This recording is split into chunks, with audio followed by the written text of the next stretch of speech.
the Middle East peace process. For more on this story, our correspondent Paula Sleer joins us live from Jordan's capital, Amman. Paula, thanks for joining us. And if you could tell us a bit more about this forum. Well, Marina, this is the second and final day of the Forum for the Future. It brings together the foreign ministers of G8 and Arab nations. The forum was set up at a G8 summit back in 2004. This is the third annual forum that is being held. Really what it sees is a partnership over a series of initiatives of countries in the Arab and Middle East world. These initiatives are based on political, economic and social reform. A lot of the discussions today particularly will center around economic development and economic empowerment in this part of the world. Now, Russia is co-hosting the event. As you mentioned, the Russian Foreign Minister Sergei Lavrov arrived here in the Jordanian capital of Amman last night, Thursday. There were some 37 countries being represented. They are being represented through both governmental and non-governmental organizations. Among the high-profile participants are the General Secretary of the Arab League, Amman5, as well as the European Union Foreign Policy Chief, Javier Solana. Now, with all these issues on the agenda of this forum, what is it hoping to achieve?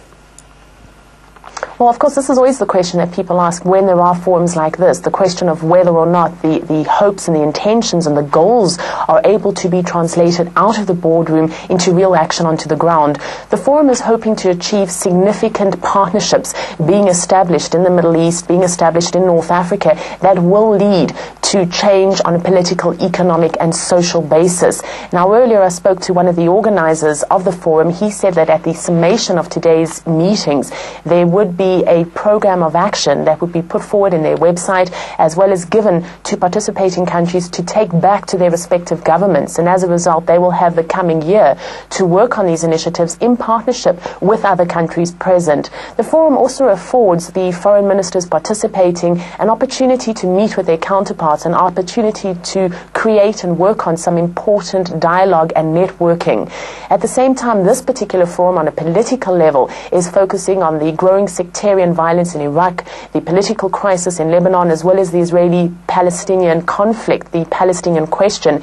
And this is something that the Russian Foreign Ministry spokesperson has said needs to be central to the discussions today. That is the issue of Palestine. At the same time, he did make the point that in no way could any kind of dictation and any kind of forced program of action be given to the countries participating. Very much what we're seeing today in Amman is a partnership between countries looking at ways of empowering this part of the world.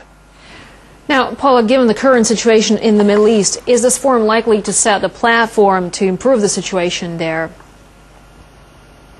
That's a difficult question to answer because the forum is very much focused on broader terms. A lot of the attention today, specifically Friday, is turned towards Beirut, where the Sheikh Hassan Nasrallah, the leader of Hezbollah, has in a national televised address said that today, local time, 3 o'clock this afternoon, he will be calling at least 1 million of his supporters onto the streets of Beirut to protest what he says is an illegal Lebanese government.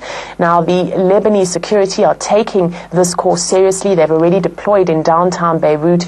They're very concerned that the Hezbollah supporters will march on the Lebanese government complex, and they're also concerned that there will be some kind of counter demonstrations that could spark some kind of violence in the Lebanese capital. That is the concern today in terms of what is happening in the region. The forum, of course, will not directly address that, but it will look at more long-term programs that could hope to destabilize both the situation in Lebanon as well as the situation in Iraq. Yesterday, we saw the Iraqi Prime Minister Nouri al-Maliki as well as the American President George W. Bush meeting here.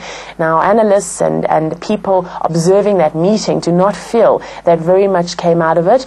It is questionable whether this forum will be able to add any kind of new juice, any kind of new contribution to that sectarian violence, but no doubt it will try and work towards some kind of longer-term programs that could bring down the conflict in the region.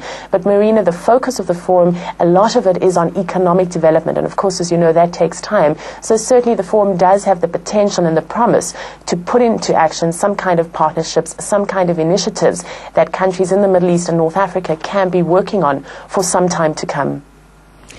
Paula, thank you very much indeed for updating us on what's happening in Jordan. Moving on now, Indonesian President Yudhoyono is in Moscow for talks with Vladimir Putin. The two leaders are expected to sign bilateral documents covering nuclear energy, space and military technologies. Darius Zaransky reports now.